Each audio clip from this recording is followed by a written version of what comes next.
Hi, Rebecca. Hi. Hi. Good to see you Good again. to see you again. And congratulations again for being the 2013 Minnesota Caregiver of the Year Award. Thank you very much. It Yep. was quite an honor. Yes. So, want to ask you today about your experience as a caregiver because we want to let people know that they're not alone, that there's actually 1 in 6 Minnesotans is a caregiver, and you're part of that exclusive club. But I want to go back in history and just ask about, how long you've been married to Jerry, and when was the first time you had this caregiver experience? Well, we've been married 31 years, and 31, not all been easy years, but have been married 31 years. And 2000 was the year that he had his first seizure. We didn't know what it was or, what was going on. Then we went a couple of years where, he didn't have anything. In 2005 was when he had the seizure on the sidelines, and at that point is when we found out that he had the kidney cancer. So from that point on is really when, I was having to drive, I was having to take care of him. I mean, it wasn't something that I had to do like everyday constant caregiving, but just being there for him when he had his seizures and, and then through the cancer and everything like that. So probably around 2005 is when I actually started. Okay.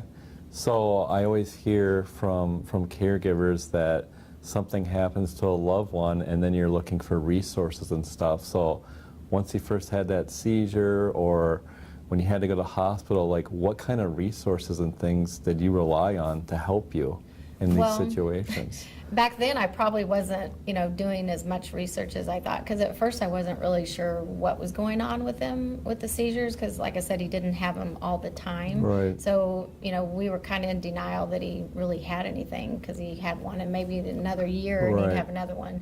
But once, he did start having more seizures, and even with the kidney cancer, first of all, I was on the internet a lot. We started, the internet was starting to become big. Right. And so I would Google and look up different things. And of course, a lot of things were scary. There's a lot of things on there you don't want to know about. Yeah.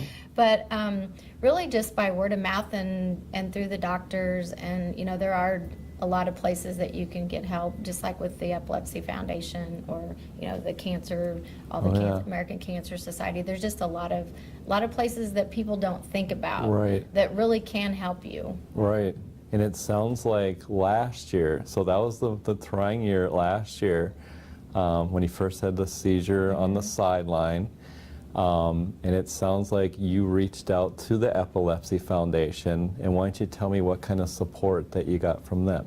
Okay. Well, first of all, we had, Vicki Copeland with the Minnesota Epilepsy Foundation had reached out to Jerry a couple of years before that, because she saw that he had, seizures, had epilepsy, and so she kept trying to get in to see him, kept trying to, get him to talk and everything. Well, finally, he, at that point, still thought he called it a seizure disorder. He didn't, to him, he did not have epilepsy, which we did find out, what epilepsy is. It's if you've had 2 or more occurring seizures, so yes, he does have epilepsy.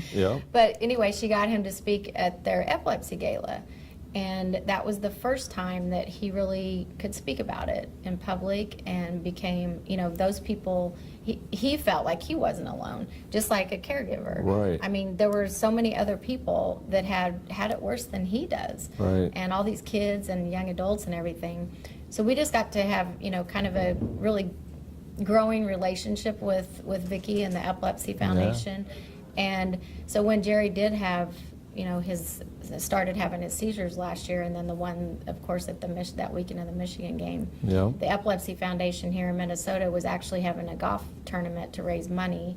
And so the National Epilepsy Foundation people were here, as well as Vicki, and we were just at wit's end because he just was not coming out of them. He was having so many seizures. And, I thought I knew I know how to handle a seizure, which is what we're trying to do to raise awareness, but just, I had to reach out to somebody. So I called Vicki. So at Vicki. that part as a caregiver, it's like your loved one's going through something. You're almost trying to be like the doctor now, right? And you don't know anything, but you're like trying to diagnose stuff and look. And like you said, on the internet, there's things that are scary out there and stuff too. But Yeah, so tell me more I about. know. I mean, that's kind of, I mean, every time he's had a seizure through the years, I learn more about it through what he's had happen to him. And just, I felt like I was a nurse or a doctor because I was trying to figure out what was going on. And you, as a caregiver, know your patient or your loved one more than a doctor does. Right. And you're around them. You know when they're not right. Right. You know when, I mean, I knew something wasn't right, Right. this last time.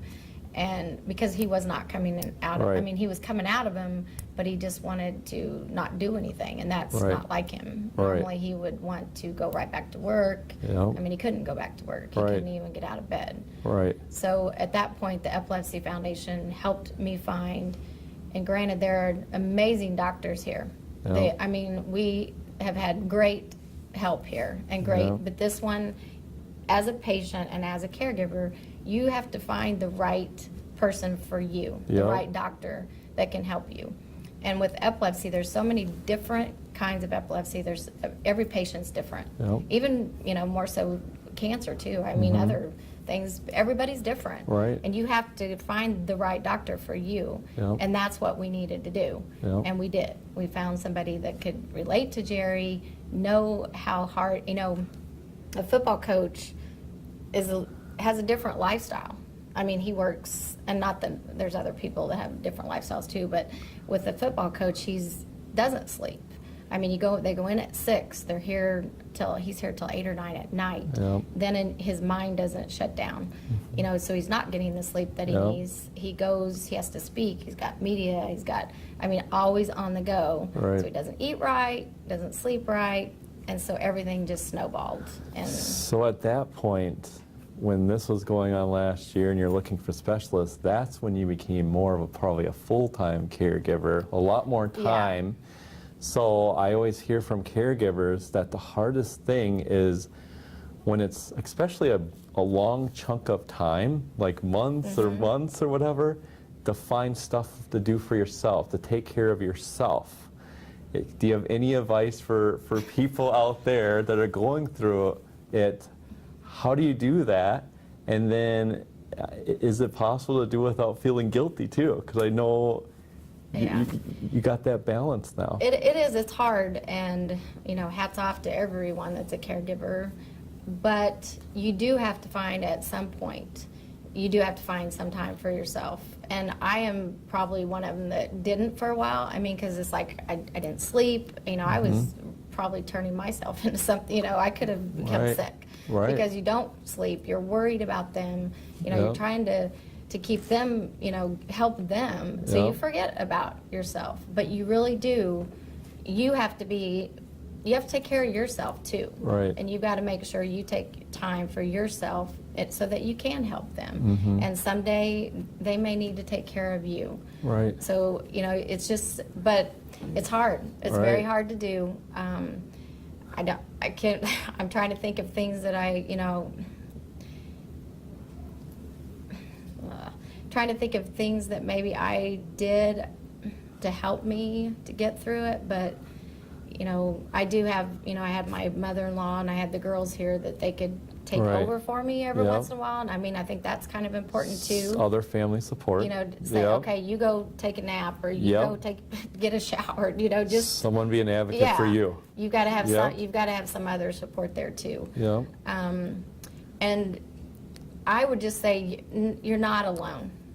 I mean, every person, Robin Roberts has a book out. Everyone has an issue. Every person has something in their lives. And you may not know about it. I may not know what's going on in your life right now. You may have someone that's sick. I mean, there's every person, every family has someone that's been sick or needs to be cared for. So you are not alone. Just I just that's urge a good people message for everybody to remember, know. you're not alone. There are places out there that can help you. There are, in my thing, we've got the cancer fund, we've got our epilepsy fund, but there's the epilepsy. I mean, there's just so many things for you, the ALS to diabetes. I mean, reach out to people, reach out, and don't be scared to ask for help. Right, that's great advice. Now, it reminds me, you mentioned Robinson. Yeah. And it reminded me of First Lady Carter said there's 4 types of people in this world.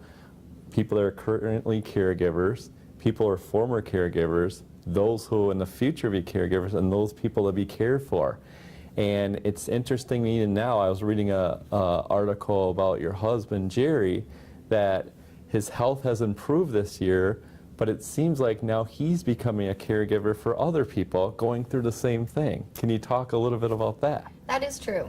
You know, through the years, he, you know, like I said, we've moved and it's just been hard to get him where he needed to be, but last year was kind of the final straw. We had to figure something out or he wouldn't be able to do what he's doing. Yeah. So we did get help.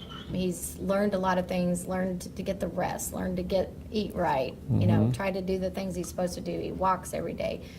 But because of that, you know, we've started our epilepsy fund, and he does help other people. Yeah. He did with the cancer, and now he's doing it with epilepsy. But he just helps anybody. I mean, you could have any kind of. Yeah. I mean, he's just He's that type of guy. he's a caregiver. Maybe Yes. not to me or Yeah. like right now, or he's a caregiver to everybody. Yep. I mean, he really is. He takes care of in a different way. Yep. I mean, he takes care of the football players. He Oh, takes yeah. care of the staff. Oh, yeah. But yes, he does. He's helping other people. That's great. Now, one other thing I want to ask you about is some people talk about finding support groups that help them. You know, we mentioned like family to be your advocate, but if there's support groups, and then other people rely on their faith and church community too. Could you talk to anything about that? My faith has grown so much in the last 3 or 4 years. I've always had faith. I mean, I've always had God in my life. But through all the things that we've gone through with Jerry, and even just, you know, some of our other things in our family, you know, with people passing away or just people getting sick, faith is very important. And it's really the reason why I was able to get through all of this that we just went through last year. Because even though you see somebody struggling and you see him struggling, the only reason I was able to get through is that I knew God was right there with me. He was right there with us. There's a reason for everything that happens. That's what I believe. There's a reason that everything happens. God has a plan for each and every one of us. He put Jerry and I together 31 years ago, and there's a reason he did that. Oh, yeah. There's a reason we're here in Minnesota, and that, you know, we're here to turn this football program around, but we're also we were put here to get him help for his issues. And if I would not have had the faith, I don't think I would have been able to get through it as well. But I did. Even though he was struggling so much, that I just had that hope and that faith that this is happening for a reason. He's going to be okay. Things are going to happen, maybe not like we like it, but in the end, it's going to be okay. Yep. That's a great message for people. And that's probably why we're here today too. Yeah. It's like there's somebody out there that maybe we're supposed to make this for, to like find those resources, find those family support, things like that. So unfortunately or fortunately, you guys are going to go to Nebraska the day before our Caregiver Appreciation Day at the Mall of America. I know. So we're going to have to beat those Cornhuskers that Gotta do that Saturday. again. But yeah, we're going to be doing a Better Together theme, and we're going to have all the different groups. So it doesn't matter what health crisis is going through. Jerry's gone through cancer, epilepsy, but if you have LLS, ALS, MS, you have a disability or anything else, we're going to walk together as one, because the unique thing is everybody has a caregiver no matter what they're going through. And our theme is Better Together. So that's awesome. Yeah. That's awesome. So I want to thank you for your time today. Well, you're welcome. And for everything you do. Thanks for Thank you back very on. much. Yes.